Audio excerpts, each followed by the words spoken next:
Now that we have worked with sum and difference formulas, we're going to move on to double and half angle formulas.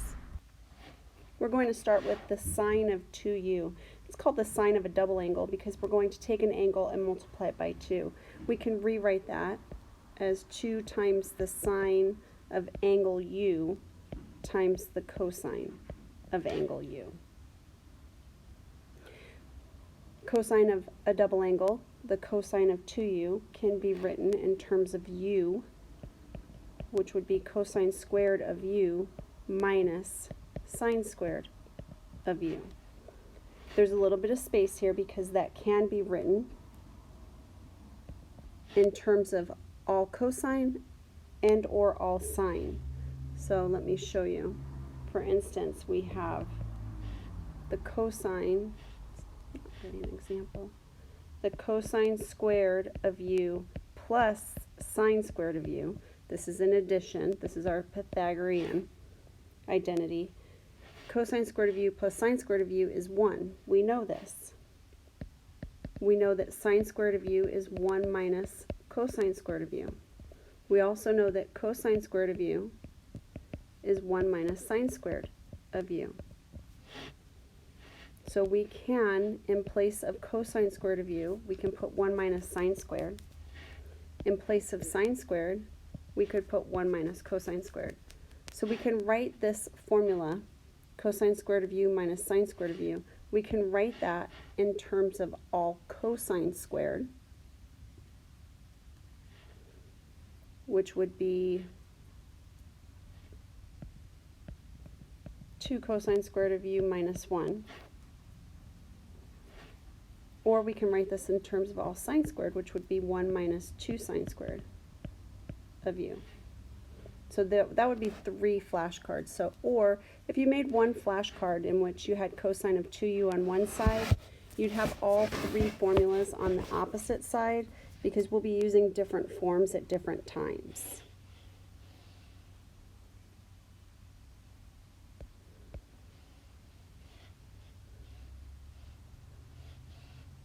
So let me just show you. If I have cosine squared of u minus sine squared of u, I can take, in place of sine squared, I can put 1 minus cosine squared.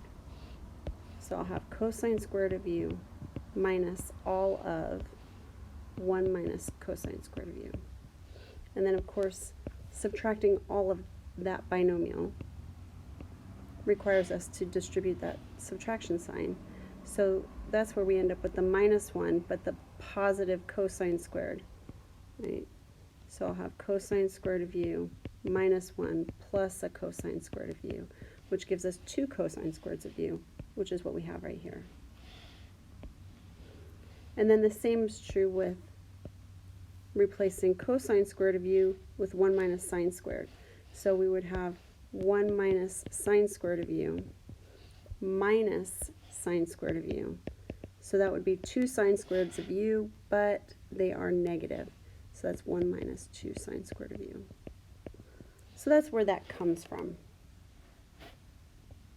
Now the tangent of 2u, the tangent of an angle that is doubled, is 2 times the tangent of u over 1 minus tangent squared of u.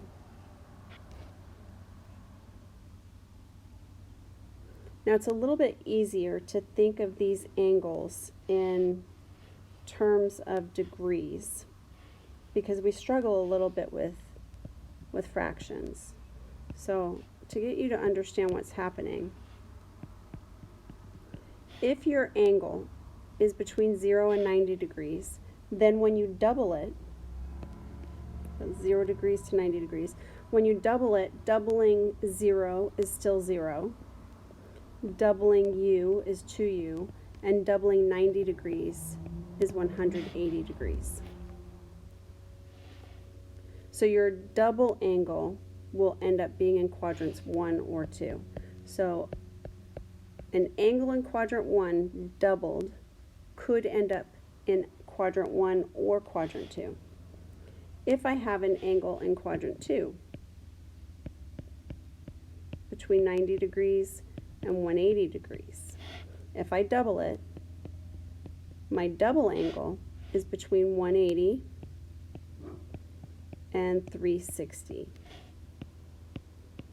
So the double angle is in quadrant 3 or quadrant 4.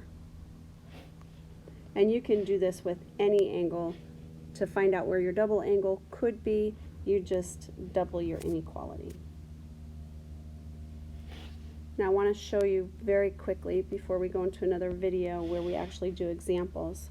Just want to show you what a double angle would be.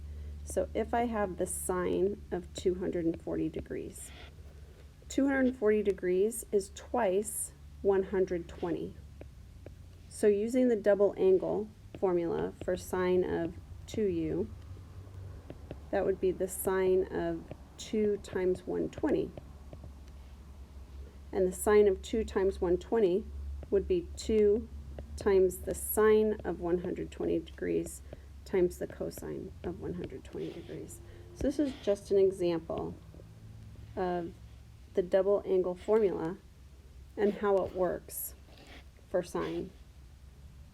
Likewise, for cosine, if we had the cosine of 240 degrees, that would be the cosine squared of 120 degrees minus sine squared of 120 degrees. And if we had the tangent of 240 degrees, that would equal 2 times the tangent of 120 degrees divided by 1 minus tangent squared of 120 degrees.